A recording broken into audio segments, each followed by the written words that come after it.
ಎಲ್ರಿಗೂ ನಮಸ್ಕಾರ. ನಾನು ಚೆನ್ನಾಗಿದ್ದೀನಿ, ನೀವೆಲ್ಲರೂ ಚೆನ್ನಾಗಿದ್ದೀರಾ ಅಂತ ತಿಳ್ಕೊಂಡಿದ್ದೀನಿ. ನೋಡಿ, ಹಿತ್ತಾಳೆ ಪಾತ್ರೆ ಮತ್ತು ಈ ತಾಮ್ರದ ಪಾತ್ರೆ, ಅದರಲ್ಲೂ ಈ ಪೂಜೆ ಪಾತ್ರೆಗಳಂತೂ ಎಷ್ಟು ಕಪ್ಪಾಗಿರುತ್ತೆ. ಈ ಕಪ್ಪಾಗಿರೋ ಅಂಥದ್ದನ್ನು ನಾವು ಯಾವ ರೀತಿ ಕ್ಲೀನ್ ಮಾಡೋದು ಅನ್ನೋದ್ರ ಬಗ್ಗೆ ನೋಡೋಣ ಬನ್ನಿ. ಅದರಲ್ಲೂ ಕೈ ನೋವಿಸ್ಕೊಂಡು ಉಜ್ಜೋದು ಬೇಡ, ತಿಕ್ಕೋದು ಬೇಡ. ಜಸ್ಟ್ ಸುಮ್ಮನೆ ಅದು ಒಂದು ಪೇಸ್ಟ್ ಹಚ್ಚಿದ್ರೇ ಸಾಕು, ನೀಟಾಗಿ ವಾಶ್ ಆಗುತ್ತೆ. ಅದು ಪೇಸ್ಟ್ ಯಾವ ರೀತಿ ರೆಡಿ ಮಾಡೋದು ಅಂತ ನೋಡೋಣ. ನೋಡಿ, ಇದೆಲ್ಲ ಪೂಜೆ ಪಾತ್ರೆಗಳು. ನೋಡಿ ಯಾವ ಥರ ಆಗಿದೆ, ಎಲ್ಲ ಕಪ್ಪು ಕಪ್ಪುಗಾಗಿದೆ ಮತ್ತು ಕಿಲು ಥರನೂ ಆಗಿದೆ. ಆ ಚೊಂಬಾಗಿರ್ಬೋದು, ತಟ್ಟೆ ಆಗಿರ್ಬೋದು, ಆ ಉದ್ದರಣಿ ಪ್ರತಿಯೊಂದು ಯಾವ ಥರ ಆಗಿದೆ ನೋಡಿ. ಈಗ ಇದಕ್ಕೆ ಒಂದು ಪೇಸ್ಟ್ನ ತಯಾರು ಮಾಡೋಣ. ನೋಡಿ, ನಾನು ಒಂದು ಬೌಲ್ ತಗೊಂಡಿದ್ದೀನಿ. ಒಂದು ಬೌಲಿಗೆ ಅರಿಶಿನ ಪೌಡ್ರ್ ಹಾಕ್ಕೊಳ್ಳಿ.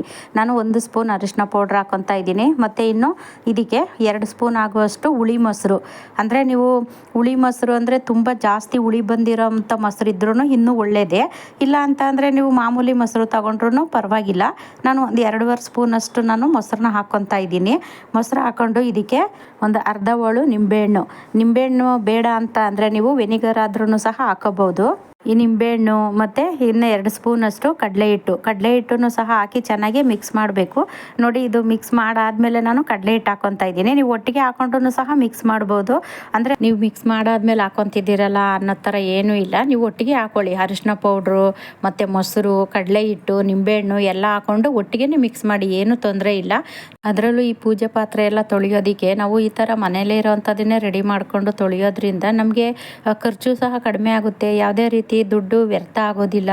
ಅದರಲ್ಲೂ ನಮಗೆ ಯಾವುದೇ ರೀತಿ ಕೆಮಿಕಲ್ಲು ಬಳಸ್ದಲ್ಲೇ ನಾವು ಮನೆಯಲ್ಲೇ ಇರೋವಂಥದ್ದನ್ನೇ ರೆಡಿ ಮಾಡಿಕೊಂಡು ಕ್ಲೀನ್ ಮಾಡ್ಬೋದು.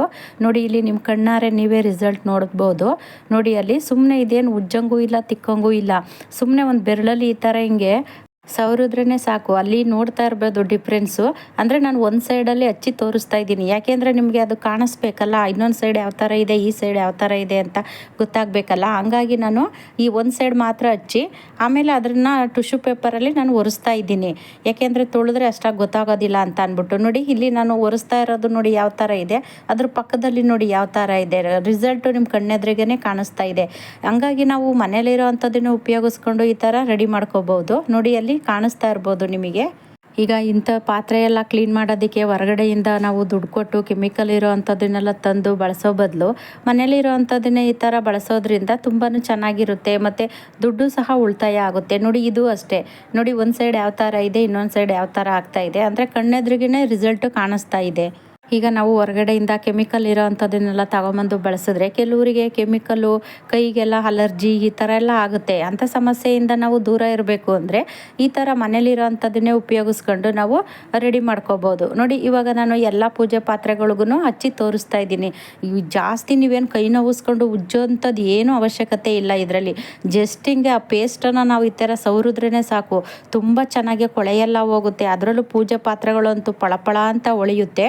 ನಾನು ಹೆಚ್ಚಾಗಿ ಹೊರಗಡೆಯಿಂದ ಯಾವುದೇ ರೀತಿ ಕೆಮಿಕಲ್ ಎಲ್ಲ ತಗೊಬಂದು ನಾನು ಉಪಯೋಗಿಸೋದಿಲ್ಲ. ಮನೆಯಲ್ಲೇ ಇರೋವಂಥದ್ದನ್ನೇ ನಾನು ಈ ಥರ ರೆಡಿ ಮಾಡ್ಕೊಂಡೇ ನಾವು ಪೂಜೆ ಪಾತ್ರೆಗಳೆಲ್ಲ ಕ್ಲೀನ್ ಮಾಡ್ಕೊಳ್ಳೋ ಅಂಥದ್ದು. ಈ ಕಳಸದ ಚೊಂಬಾಗಿರ್ಬೋದು, ಈ ತಟ್ಟೆ ಆಗಿರ್ಬೋದು, ಈ ಉದ್ದರಣಿ, ಇಂಥದ್ದು ಪ್ರತಿಯೊಂದು ಅಷ್ಟೇ. ಈಗ ನಾವು ಪೂಜೆ ಪಾತ್ರೆಗಳೆಲ್ಲ ಏನೇನು ಉಪಯೋಗಿಸ್ತೀವೋ ಅದೆಲ್ಲನೂ ಅಷ್ಟೇ ತುಂಬ ಚೆನ್ನಾಗಿ ಪಳಪಳ ಅಂತ ಹೊಳೆಯುತ್ತೆ. ಅದರಲ್ಲೂ ಎಷ್ಟು ಚೆನ್ನಾಗಿ ಅದು ಶೈನಿಂಗ್ ಬರುತ್ತೆ ಅಂದರೆ ಕಣ್ಣಾರೆ ನೀವೇ ನೋಡ್ಬೋದು. ಒಂದು ಸರಿ ಟ್ರೈ ಮಾಡಿ ನೋಡಿ, ನೀವೇ ಹೇಳ್ತೀರ ವಾವ್ ಸೂಪರು ಅಂತವು. ನೋಡಿ, ಗಂಟೆನೂ ಅಷ್ಟೇ ಎಂಥದೇ ಕಲೆ ಇದ್ರೂ ಸಹ ಹೋಗುತ್ತೆ. ಯಾಕೆಂದರೆ ಈ ಮೊಸರಲ್ಲೂ ಹುಳಿ ಅಂಶ ಇರುತ್ತೆ ಮತ್ತು ಈ ನಿಂಬೆಹಣ್ಣು ಮತ್ತು ಅರಿಶಿನ ಪೌಡ್ರು ಇದೆಲ್ಲ ಬಳಸಿರೋದ್ರಿಂದ ಒಂಥರ ನ್ಯಾಚುರಲ್ ಆಗಿರುತ್ತೆ. ಇದು ಯಾವುದೇ ರೀತಿ ಕೆಮಿಕಲ್ಲು ಇರೋದಿಲ್ಲ ಇದರಲ್ಲಿ. ಇನ್ನು ಈ ಅರಿಶಿನ ಪೌಡ್ರನ್ನ ಬಳಸಿರೋದ್ರಿಂದ ಯಾವುದೇ ಒಂದು ಇನ್ಫೆಕ್ಷನ್ನು ಏನೂ ಆಗೋದಿಲ್ಲ. ಈಗ ಕೈಗಳಿಗೆಲ್ಲ ಅಲರ್ಜಿ ಆ ಥರ ಆಗುತ್ತೆ ಅನ್ನೋ ಭಯನೂ ಸಹ ಇರೋದಿಲ್ಲ. ನೋಡಿ, ನಾನು ಎಲ್ಲ ಪಾತ್ರೆಗಳಿಗೂ ಸಹ ಹಚ್ಚಿ ಇಡ್ತಾ ಇದ್ದೀನಿ. ಇದನ್ನು ನೀವು ಬೇಕು ಅಂದರೆ 1 ಸೆಕೆಂಡ್ ಹಚ್ಚಿ ಇಟ್ಟರೂ ಪರವಾಗಿಲ್ಲ. ಇಲ್ಲಾಂದರೆ ನೀವು ಹಂಗೇ ಹಚ್ಬಿಟ್ಟು ಸಹ ವಾಶ್ ಮಾಡ್ಬೋದು. ತುಂಬ ಚೆನ್ನಾಗಿ ಕೊಳೆಯೆಲ್ಲ ಹೋಗುತ್ತೆ. ನೋಡಿ, ಇದು ಮಂಗಳಾರತಿ ತಟ್ಟೆ ನೋಡಿ ಯಾವ ಥರ ಆಗಿದೆ ತೋರಿಸ್ತಾ ಇದ್ದೀನಿ. ನೋಡಿ, ಅದನ್ನು ಪೇಸ್ಟ್ ಹಚ್ಚಾದ್ಮೇಲೆ ಯಾವ ಥರ ಇರುತ್ತೆ ನೋಡಿ, ಅಲ್ಲಿ ಹಚ್ಬೇಕಾದ್ರೇ ಗೊತ್ತಾಗ್ತಾ ಇದೆ ನಿಮಗೆ ಎಷ್ಟು ಚೆನ್ನಾಗಿ ಕಲರ್ ಬಿಡುತ್ತೆ ಅಂದರೆ. ಅದರಲ್ಲೂ ಎಂಥದ್ದೇ ಕೊಳೆ ಇರಲಿ, ಎಂಥದ್ದೇ ಕಲೆ ಇರಲಿ, ಜಸ್ಟು ಸುಮ್ಮನೆ ಹಿಂಗೆ ಪೇಸ್ಟ್ ಹಚ್ಚಿದ್ರೇ ಸಾಕು, ಪಳಪಳ ಅಂತ ಹೊಳೆಯುತ್ತೆ. ನೋಡಿ, ಇವಾಗ ನಾನು ಎಲ್ಲದಕ್ಕೂ ಹಚ್ಚಿ ಇಟ್ಟಿದ್ದೀನಿ. ಇವಾಗ ನಾನು ಅದನ್ನು ವಾಶ್ ಮಾಡಿ ತೋರಿಸ್ತೀನಿ ಎಷ್ಟು ನೀಟಾಗಿ ಅದು ಕೊಳೆ ಎಲ್ಲ ಹೋಗಿದೆ ಅಂತ ನೀವೇ ನೋಡ್ಬೋದು ಕಣ್ಣಾರೆ. ತುಂಬ ಚೆನ್ನಾಗಿ ಪೂಜಾ ಪಾತ್ರೆಗಳೆಲ್ಲ ಪಳಪಳ ಅಂತ ಹೊಳೆಯುತ್ತೆ. ಕೆಲವರು ಪೀತಾಂಬರಿ ಇಂಥದನ್ನೆಲ್ಲ ತಗೊಬಂದು ಬಳಸ್ತಾರೆ. ಅದೆಲ್ಲ ಬಳಸೋ ಬದಲು ಮನೇಲೇ ಇರೋ ಅಂಥದ್ದನ್ನೇ ಉಪಯೋಗಿಸಿದ್ರೆ ನೋಡಿ ಅಲ್ಲಿ ಎಷ್ಟು ಚೆನ್ನಾಗಿ ಚೊಂಬೆಲ್ಲ ಕ್ಲೀನ್ ಆಗಿರೋ ಅಂಥದ್ದು. ಈಗ ನೀವು ಪೀತಾಂಬರಿ ಎಲ್ಲ ಬಳಸ್ಬಿಟ್ಟು ಪೂಜೆ ಪಾತ್ರೆ ಎಲ್ಲ ತೊಳಿತೀರಲ್ಲ, ಆವಾಗ ಬರುತ್ತೆ ನೋಡಿ ಶೈನಿಂಗು, ಆ ಥರ ಶೈನಿಂಗ್ ಬಂದಿದೆ ನೋಡಿ. ಈ ಪೀತಾಂಬರಿ ಬಳಸೋಂಥ ಅವಶ್ಯಕತೆನೇ ಇರೋದಿಲ್ಲ. ಜಸ್ಟ್ ಈ ಥರ ಒಂದು ಪೇಸ್ಟ್ ರೆಡಿ ಮಾಡ್ಕೊಂಡು ತೊಳೆದ್ರೂ ಸಾಕು. ನೋಡಿ ಅಲ್ಲಿ ನಿಮ್ಮ ಕಣ್ಣಾರೆ ನೀವೇ ರಿಸಲ್ಟ್ ನೋಡ್ತಾ ಇರ್ಬೋದು. ನೋಡಿ ಇದು ತಟ್ಟೆ ಫಸ್ಟ್ ಯಾವ ಥರ ಇತ್ತೇಳಿ, ಇವಾಗ ನೋಡಿ ಯಾವ ಥರ ಆಗಿದೆ. ಇನ್ನೊಂದು ತಟ್ಟೆ ತೋರಿಸ್ತಾ ಇದ್ದೀನಿ ನೋಡಿ, ಇದು ಮಂಗಳಾರತಿ ತಟ್ಟೆ. ಇದೂ ಅಷ್ಟೇ, ಇದು ಯಾವ ಥರ ಇತ್ತು ಫಸ್ಟಿಗೆ, ಇವಾಗ ಯಾವ ಥರ ಆಗಿದೆ ನೋಡಿ. ಒಂದೇ ಒಂಚೂರು ಅಲ್ಲೇನಾದರೂ ಕಲೆ ಉಳ್ದಿದೆಯಾ. ಇದರಲ್ಲಿ ನಾನು ಹಿತ್ತಾಳೆ ಪಾತ್ರೆ ಮತ್ತು ತಾಮ್ರದ ಪಾತ್ರೆ ಎರಡೂ ತೊಳೆದು ತೋರಿಸಿದ್ದೀನಿ ನೋಡಿ. ಯಾವುದ್ರಲ್ಲಾದರೂ ಒಂದೇ ಒಂಚೂರು ಏನಾದರೂ ಕರೆ ಕಟ್ಟಿದೆಯಾ, ಎಷ್ಟು ಪಳಪಳ ಅಂತ ಹೊಳಿತಾ ಇದೆ ನೋಡಿ.